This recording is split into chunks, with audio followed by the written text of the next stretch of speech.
Yes, it pays to have good credit. You would always want to be on the side of having good credit. Do you think it pays to have good credit? Welcome to the It Pays to Have Good Credit podcast, where we talk about credit scores, business, finances, and take calls to answer all questions related to those topics. To call in, call 225-243-9700 and press option 1 to join in. In this episode, we are taking calls from people who are working on their own credit. So people who have bad things like late payments, collection accounts, whatever the case is. If you just decide that you have free time and you want to work on your own credit, this episode here is going to be talking to those people, just giving them some free advice and honestly telling them what I do, on an everyday basis. So we're going to merge in some calls here. Just talk about a few things. Most of these people are probably getting what we call stall letters, which means the credit bureaus send you this letter automatically as soon as they receive your dispute, and it kind of goes like, we don't believe you sent this dispute to us. We don't have the right to investigate, and yada yada yada. So we're going to talk about all of that in this episode, what to do, what happens when you get that, what to do next. So let's go ahead and take the first call. I got one of those stall letters from Experian, so I hopped online because I'm getting ready to call them. And I saw your post, and you so graciously put your phone number, so I dialed it. Okay. Okay. So, yeah. So I'm getting ready, to call them. So. Yeah.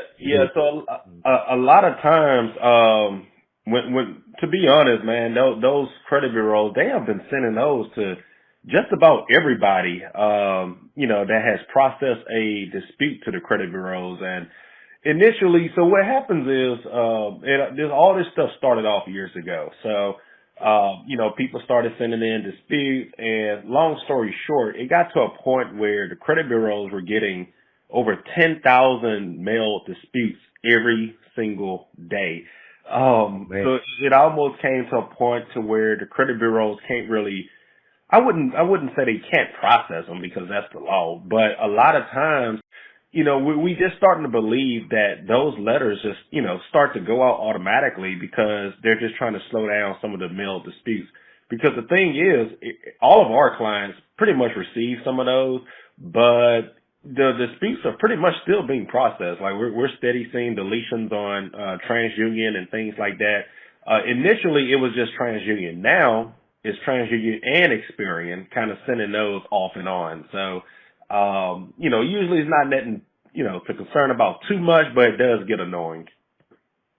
So I should call them? Is that what you're saying? Yeah. I mean, I would still call them, just to let them know, like, hey, you do authorize your dispute to still be processed. They may, you send something else by mail or even online these days, they still may send something to you. But if they keep sending it, I wouldn't, stress too much. But it's still a good idea to call them and let them know. Okay. That sounds like a plan. Well, that's all I wanted.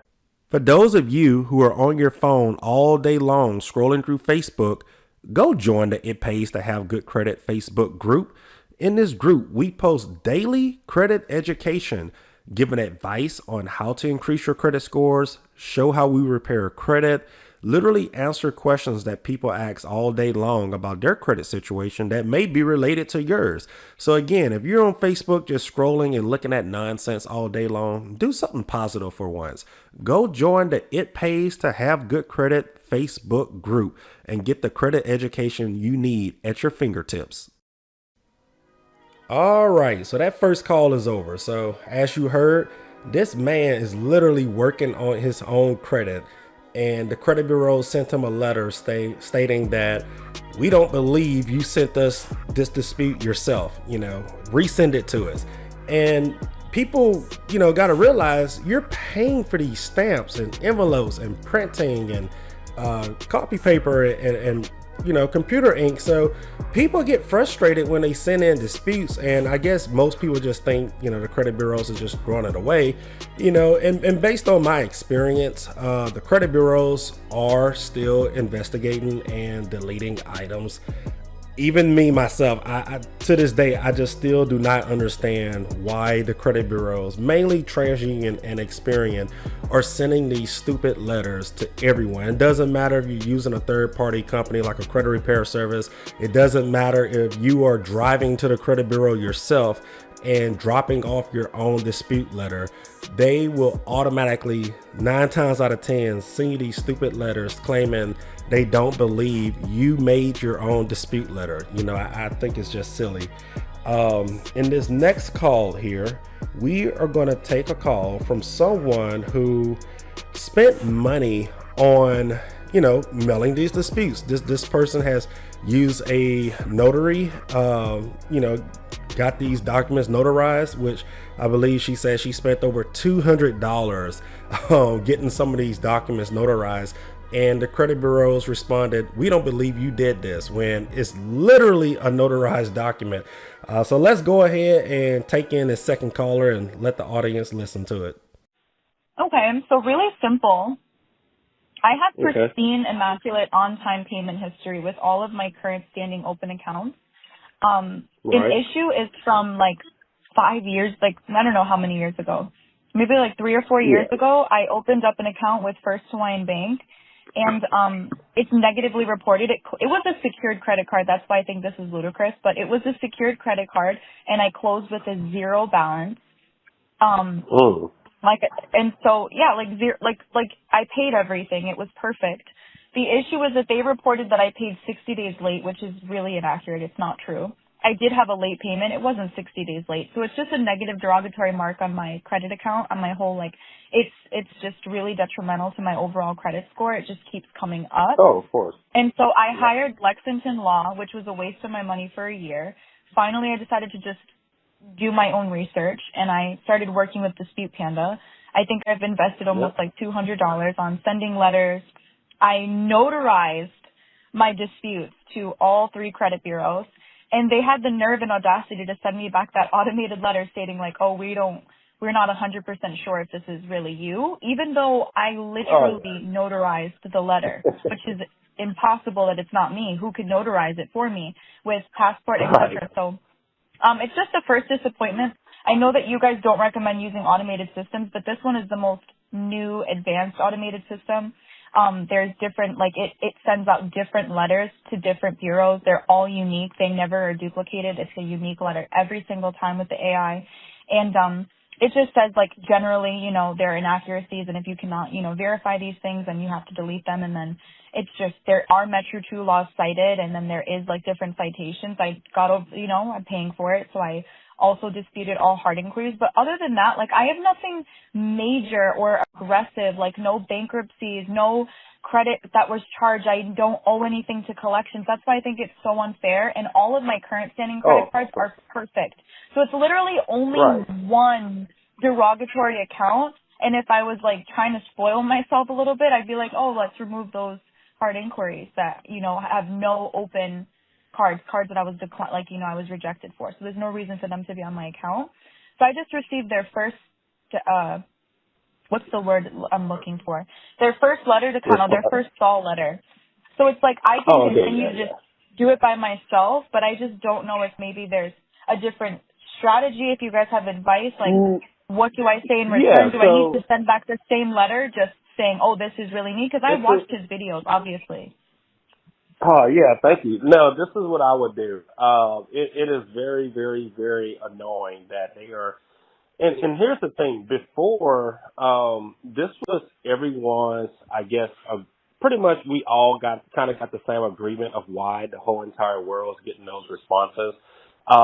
Initially, you know, we were thinking that they were just getting, I guess, slam packed with mail disputes every day. And they needed to get smarter and retaliate somehow. Yeah, they're getting like 10,000 disputes a day. So if you look at it, these people that work at the credit bureaus, they are very, very lazy. So regardless if you notarize things, you literally take a picture standing next to your letter, they're still going to send that to you regardless. So okay, yeah. So I mean, so as far as a notary, me personally, I wouldn't pay for that because I don't do it for any of our clients.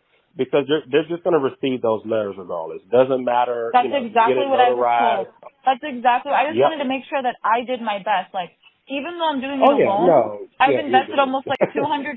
I'm over delivering. I'm sharp. I'm on point. I just got this letter today. I want to respond immediately, and just know what should I do. Yeah. So kind of lay low on notarizing. You don't need to send certified mail or anything. You literally, you need to take that response. All of that, top dollar, all of it. Because the reason is because that when you report it to the FCC, you need proof that you actually sent it in receipts and things like that. So I'm just generating all the evidence so that the FCC can't just close it and be like, oh, they responded, no proof. Like, no, I'm trying to make sure I protect myself in every way. Yeah. What I would do at this point, and this is going to save you time and, of course, money, I would just file a CFPB complaint. It's free. And the CFPB is usually they kind of tackle that type of stuff when it comes to stall letters. That's usually our next step with our clients. So I would highly suggest that you just create a CFPB, Consumer Financial Protection Bureau. I deeply appreciate your time and consideration, and I definitely want to make this as quick and as efficient as possible. So because I understand this is complimentary, this little consult. So I deeply, deeply appreciate your time. I just want to be super quick with it. Have you guys stopped? In his video from 10 months ago, he would respond to the stall letters. Once, he even respond twice. You're saying you've learned your lesson. You can respond 3, even 4 times at this point. You get the first stall letter and bam, automatically CFC report. That's it. So whenever our client, if our clients get a stall letter, I would just use a CFPB complaint because the CFPB can pretty much tackle that type of stuff. Okay, CSPB, okay. Okay, and what would you say when you're disputing it? This really was me. I notarized it. Send the proof, the receipts, the certified mail. Send everything and just stating that they're trying to claim that it isn't me when it's evident that it's me, and that's what you report to the CBF. Sorry, that's what you say to them? Yep. Okay, that's what you guys would do. And then what happens? Yep. So you don't have to keep going back and forth relentlessly with them and try to reason with them. You send all that mail, you try to reason with them one time, and then you can report them. Yep.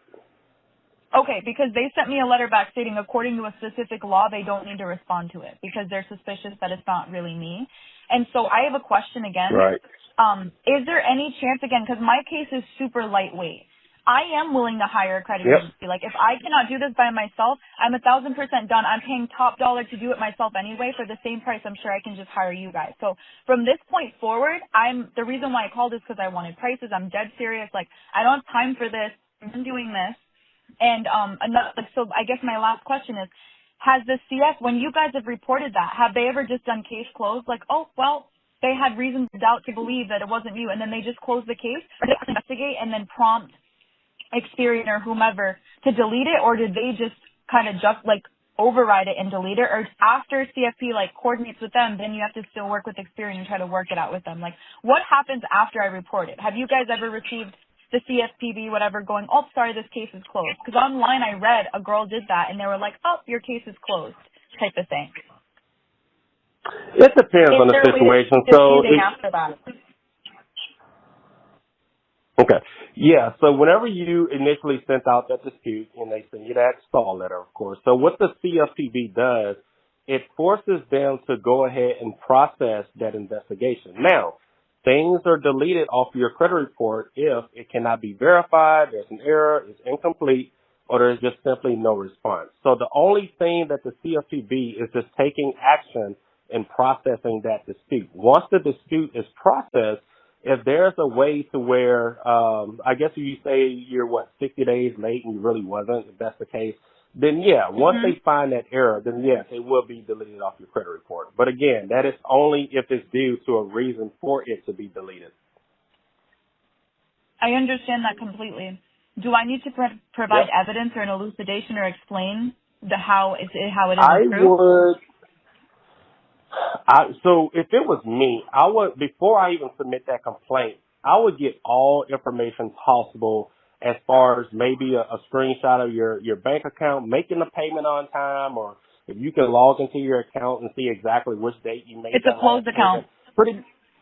Okay, yeah. So I mean, in that case, you may not can't provide the information, but usually, just respond to that stall letter, explain exactly what's going on in detail, literally everything that you just told me, and then the CFPB can kind of tackle it from there. And usually, the credit bureaus will get more serious because it is annoying if you notarize them or not or send certified. They are literally sending every single person in the world those crazy letters initially. Okay. Okay. All right. So I guess, and again, my last question, thank you so much for your time. I deeply appreciate your thoughtful time and consideration. Thank you so much. I guess my last question is, what do I do if the CFPB closes it and says, oh, they were if Experian disclosed this information is accurate and verified, is that all they need to do, or do they need to provide them with proof and evidence that it's accurate and verified? Yep. So that's part of the, I guess, time-consuming part. If they do respond with something like that, don't give up. Just try again. Submit another dispute or complaint through the CFPB. And also, as you're doing it for the credit bureaus, do one towards the creditor as well. So you're not just getting stuck with one method here. Do it for both each credit bureau that is reporting to and also the creditor itself. Oh, I am. I did it to all three, but I just received the response for Experian, so I just want to attack them as I go.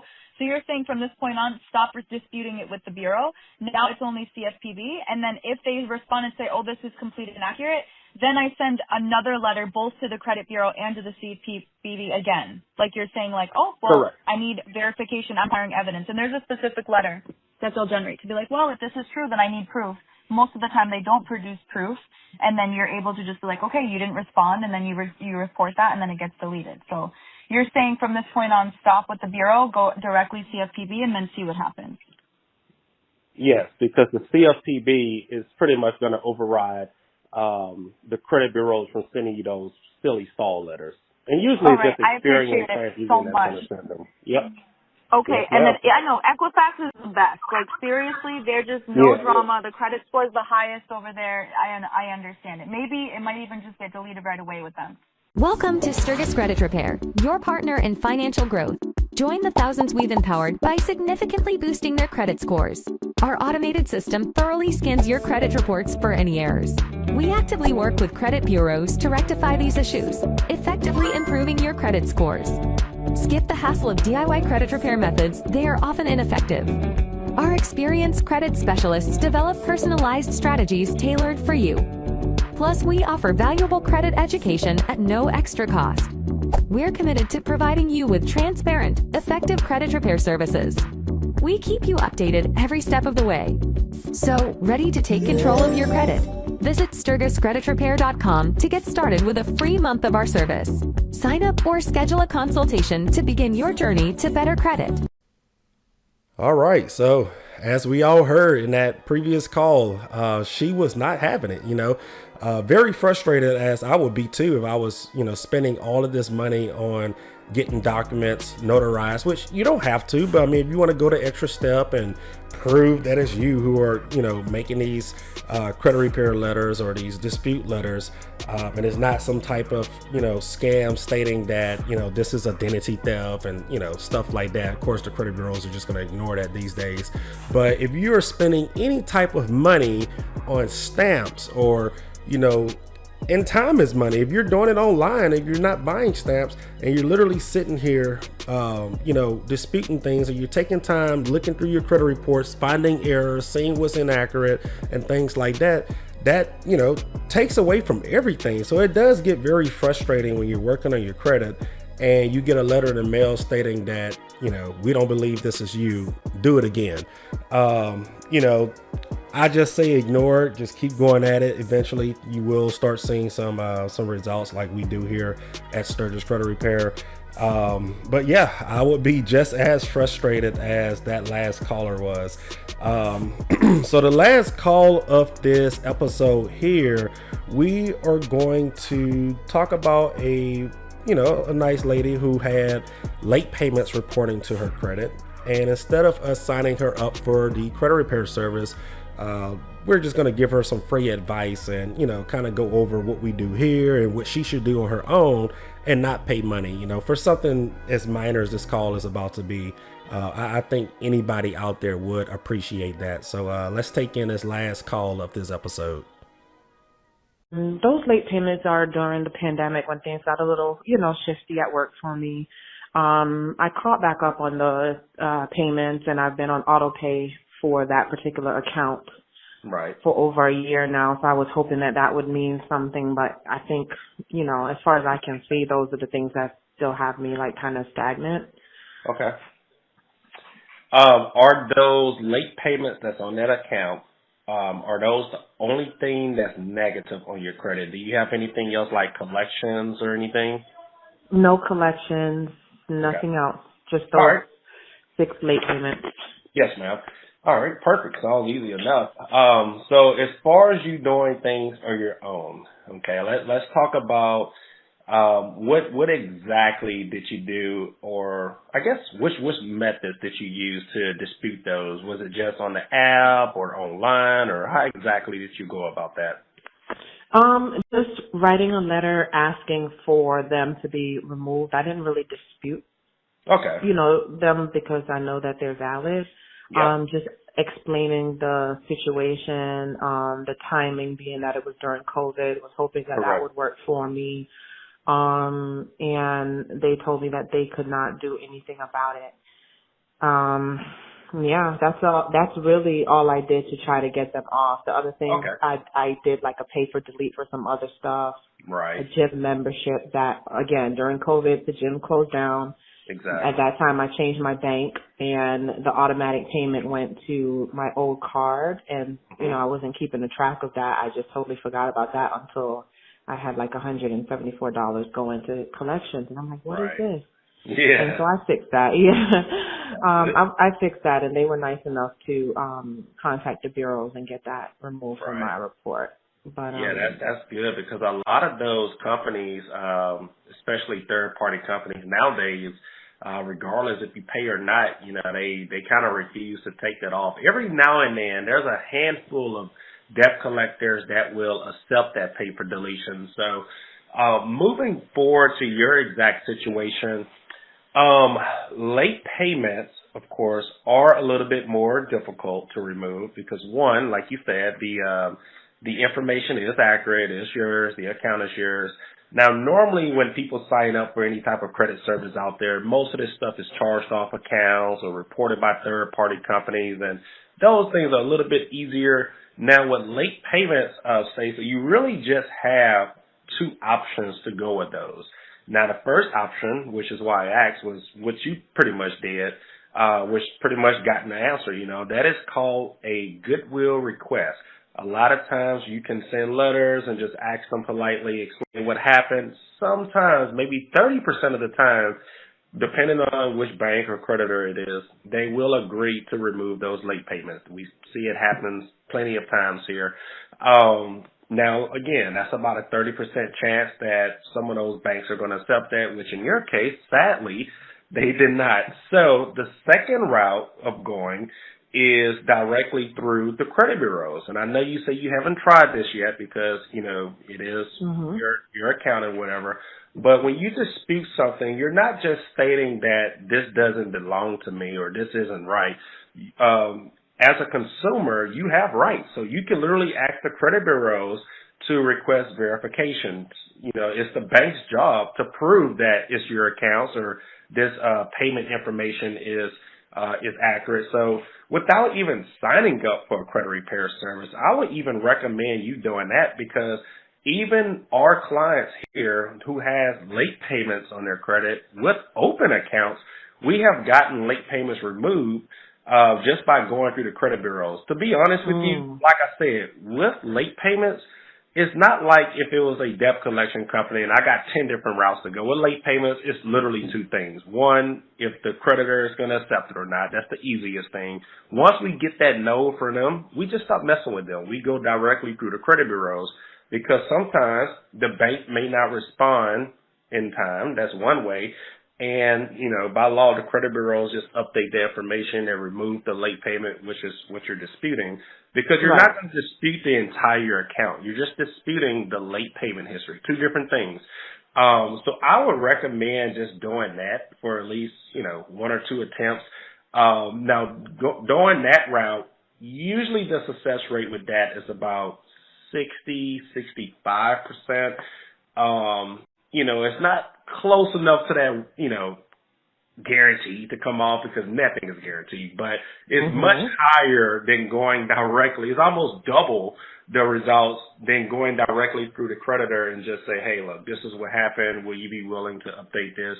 Because, like I said, 70% of the time they will say no, and they're supposed to. So, that's what we do with our clients here. Once we get that initial no from the creditor, we just dispute through the credit bureaus. Pretty much write down or highlight all of the late payments. And another thing, there can be errors on that account. 9 times out of 10, that account is going to be reporting differently to all 3 credit bureaus, and that's another consumer right that you have the right to have this information deleted or updated on your credit report. And that's a public law. All this stuff is on Google and things like that. So that's things that we look for if the account is incomplete. Which means the credit bureaus, in order for them to report something, certain things have to be reported on that account. And you would be surprised how often things like the last payment made or the monthly payment amount or the payment date each month, some things are not reported on the account, and that is now considered an incomplete account, which, again, you have the right to have the information deleted or update it upon your request once you dispute it. But 9 times out of 10, sometimes they may not even respond whenever the credit bureaus are involved, and things kind of work out in your favor. So that's pretty much how we work on late payments because, like I say, it's way less options to do, for our clients who have more, I guess, bigger things in their credit. Like I said, late payments, you literally just got 2 routes, going with the credit bureaus or directly with that one-time request, goodwill request. Okay. Thank you for explaining that. Now, does any of that change because the account is still open and active? Because I don't want to be. Oh, okay. Thank you. Because I don't want to be doing anything that's going to. But here's the thing: there's a lot of ignorant people in the world, and they see all this stuff on TikTok and YouTube, Facebook. I've been. They get these letters, and they don't read the letter. They just send them out, and all of these little fake credit repair letters just say, "Oh, this account isn't mine, dispute it," and you would be surprised. Sometimes, depending on the bank, Capital One is real good about this. If Capital One received a dispute of you claiming that the account is fraud, they will automatically close that account. And here's the catch. When they close that account and they really think it's fraud, and then they find out that you really applied for it, they will charge off that account. They will not reopen it. They will list it as a charge off and say you're responsible for that unpaid debt that they, closed the account out. So you do something with the credit bureaus. Again, doesn't matter if the account is open or late. You're just disputing the payment history. So be sure that you notate that. And like I said, I would just try that. Give it a shot for, 1 or 2 times. If there's literally nothing else in your credit, I wouldn't even sign up for a credit repair service. I mean, although our first month is free, is you just having these 6 payments on there, I wouldn't sign up for a service because this is literally something that can, something less serious, if that makes sense.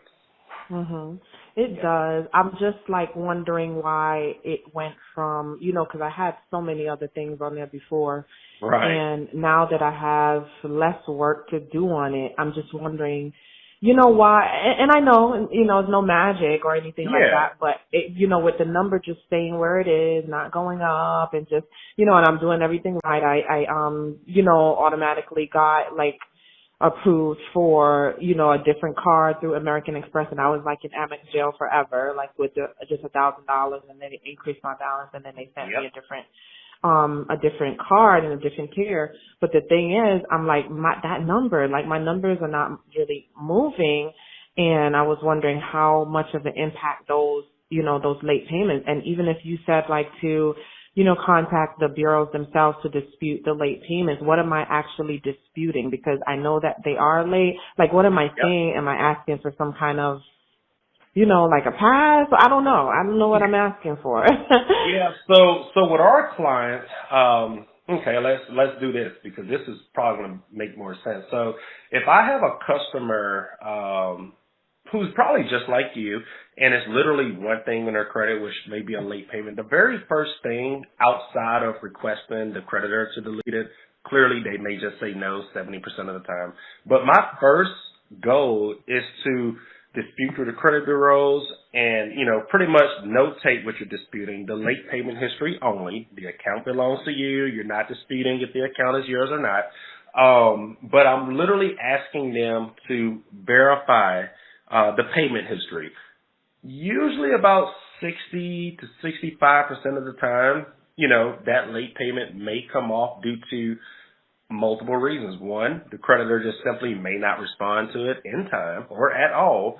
Or two, the information that they receive from the creditor may not match what they reported to your credit report for that month or the previous month. Because every month, believe it or not, your credit report changes. 1 month, and I see it every day, 1 month as far as errors, a bank may or the credit bureau may report that you pay this amount every month and your payment is on the 15th every month. And then next month, the credit bureau may put, everything different. They may put your payment is on the 20th every month and your payment is $5 higher. They literally, and I don't know how this stuff even gets wrong on people's credit report, but just from Googling statistics, it shows that maybe 80 to 83% of consumers in the U.S. has errors on their credit report. It's insane. So regardless if it's good or bad, literally something is going to be wrong. I don't see how, because all of this stuff is sent over electronically. So if the bank is stating that, you paid this month or you're paying this much, and it literally goes to me electronically, how are they getting stuff wrong on credit reports? I, to this day, still have no answer for that. I think it's crazy how so much wrong information is reported, but it happens 24/7. Yeah. So I would just request verification on the payment history. You may have a 60% chance of that. Next, on the second round, I would request to get a printout of your full credit report. I don't think the credit monitoring apps are going to do that. You may have to get your yearly free credit report from what's the site name? My Annual Credit Report. Yes. Get a full printout of that and just go. It's time consuming, I'm not going to lie, but just go by line after line after line and just compare all three credit bureaus. And you're even going to be like, wow, this isn't even matching up, so you'll be surprised. And just point out the errors and just say, hey, due to these errors, this is a inaccurate reporting. I do not wish for the account to be removed because it is building your credit since it's still open. You're just going to request that the late payment information will be updated. And like I said, you have a consumer right at that point. You can request for it to be removed or deleted. That's a public law. You can Google that. It's literally your decision how you want them to react to that. Okay. Yeah. So I would literally just do that. Don't sign up for a service just for literally late payments.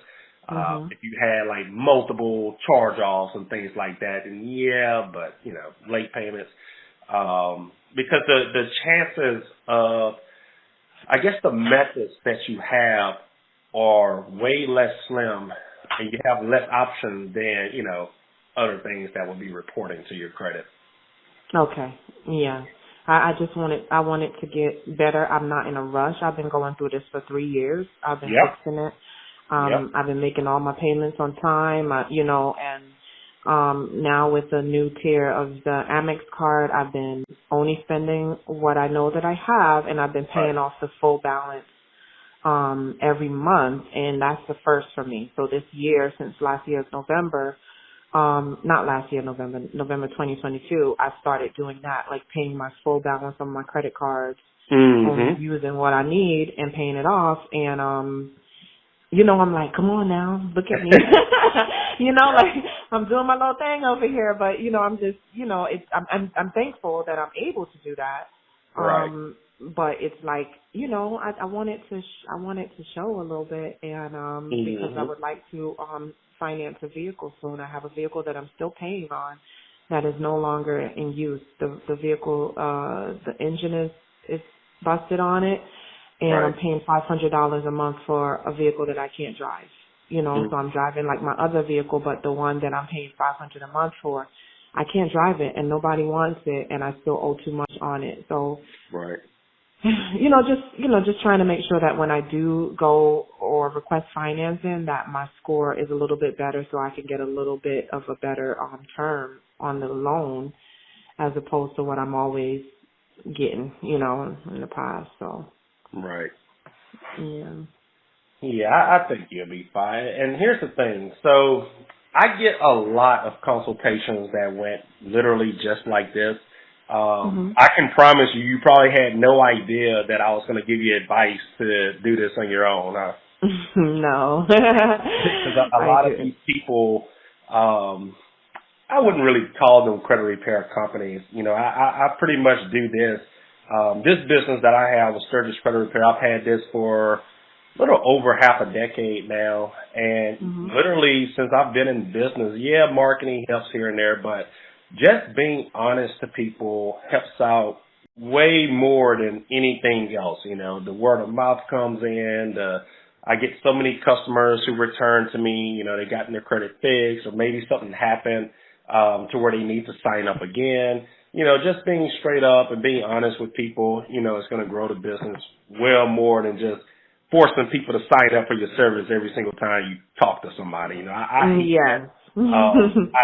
know the bad name that credit repair companies have, because I used to look at everything as a scam before I was even in the service or even thought of, being interested in credit. But before I got into it, I literally, looked at credit repair companies the same. So, just being honest with people and things like that, which I've had many phone calls, and I talked people through it. And I had one guy, he would call every month, and he would just call asking for advice, and he literally told me, I haven't did it yet, or like, for example, he called just like you're calling right now. I told him what to do. He literally just had one thing on his credit, and it was like 6 years old. And I'm like, well, look, it falls off in a year. Why would you pay a credit repair service? Like, what type of rush are you in? So instead of signing him up for the service, I'm like, look, this is going to fall off in a year. Do this on your own. This is the only thing in your credit. Don't pay money for a service if it falls off naturally, or you can get this one thing off by yourself. Right. I gave him some advice. He called me back like 2 or 3 months later and said, hey, Chris, you gave me some advice. I still haven't done it yet.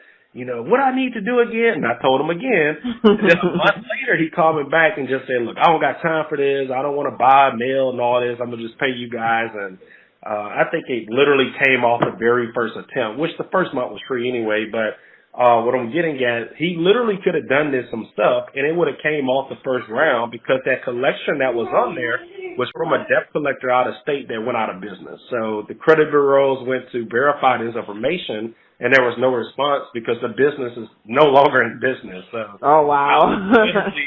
So easy. I mean, it costed, mailing fees on my side, but I mean, I don't care about that. But right. Just sitting down and educating people and being honest with people and teaching them how to do it. And even if you need help in the future, I'm here to help you with that. That's pretty much what I love in the business. Thank you so much. I really appreciate that. I have spoken to you in the past. It's like it was over a year when I was still, I was beginning to do some things, and I had an account that I spoke to you. That's why I filled out for the consultation, and I appreciate you speaking to me this time. But you were very accurate, very clear, and very understanding with the situation, because this could be very sometimes. These situations could be sometimes embarrassing or whatever, but you handled it very professionally, and I appreciate that. I definitely appreciate that feedback for sure. All right. So I'm gonna do that, but yeah, that's really it. That's the thing that's on there. I don't expect to, for it to fly off and then all of a sudden I have an 800 score, but I'm hoping that it does do a little something, Where were your scores sitting at again? Right now is like 715. Okay. Right. Let's see if I can open my FICO really quick just to verify, but yeah. Those are you're in a good position. People are dying to get halfway there. yeah, this is a good spot for sure. Yeah, I definitely wouldn't even. I mean, if you didn't have the time, then yeah, I wouldn't roll you. But other than that, if you would have called and told me your scores were in the 700s, I would have been like, look, let's help you do this yourself, Yeah, well, it was 589. Oh wow, yeah, you came a long way. I came a long way. Right. But yeah, right now it's saying 712 on two of the bureaus, and on Experian it's saying 691. So right. Yeah. Yeah, you'd be fine. So based on that being, lower 700s. Literally, the only thing that's holding you back then are those that late payment history reporting. That's it. Mm-hmm. Everything else sounds good. Just from hearing that you're in the 700s with negative payments reporting, that means your credit card utilization is either paid or low, very low. Mm-hmm. You have low amount of inquiries, and then you have strong positive credit history because.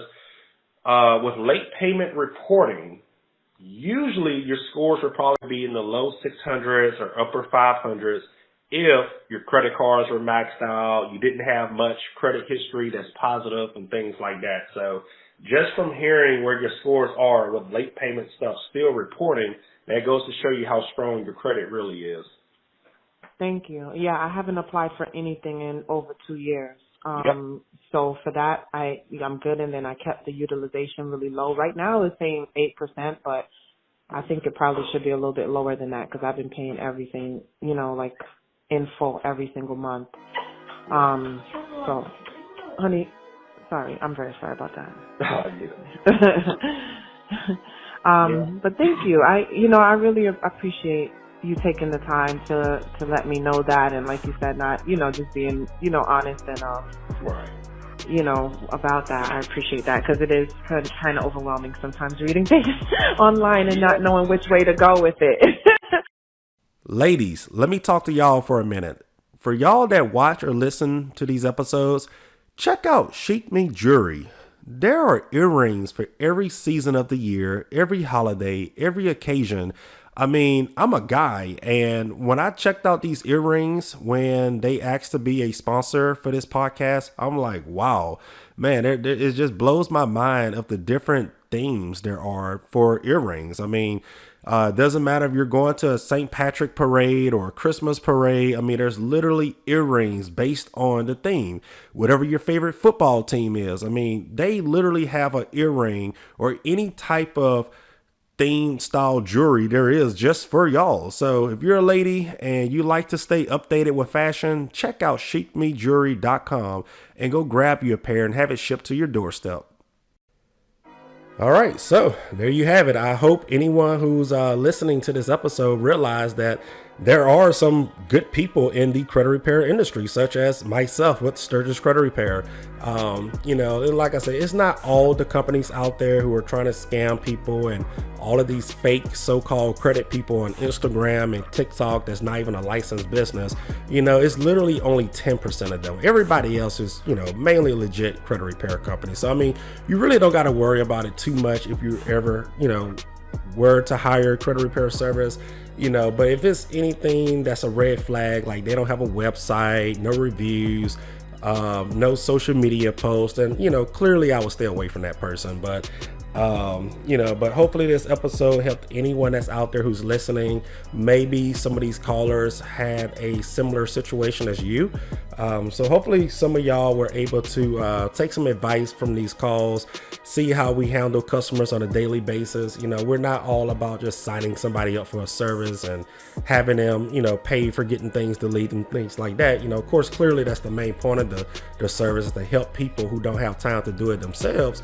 But this is what I like to do every single day. I like to consult with people, talk to people, and just give them some advice. And look, if they just simply do not have time, or they just gave up on it, well, that's where I come and roll. So I want to be that last option. If you just simply just give up and just don't have time to do this yourself, then definitely reach out to Sturgis Credit Repair. But that is it for this episode. Stay tuned for the next one. If you use credit to improve your lifestyle and would like to share your story on the It Pays to Have Good Credit podcast, feel free to reach out to us at info@SturgisCreditRepair.com. Sturgis is spelled STIRGUS, creditrepair.com.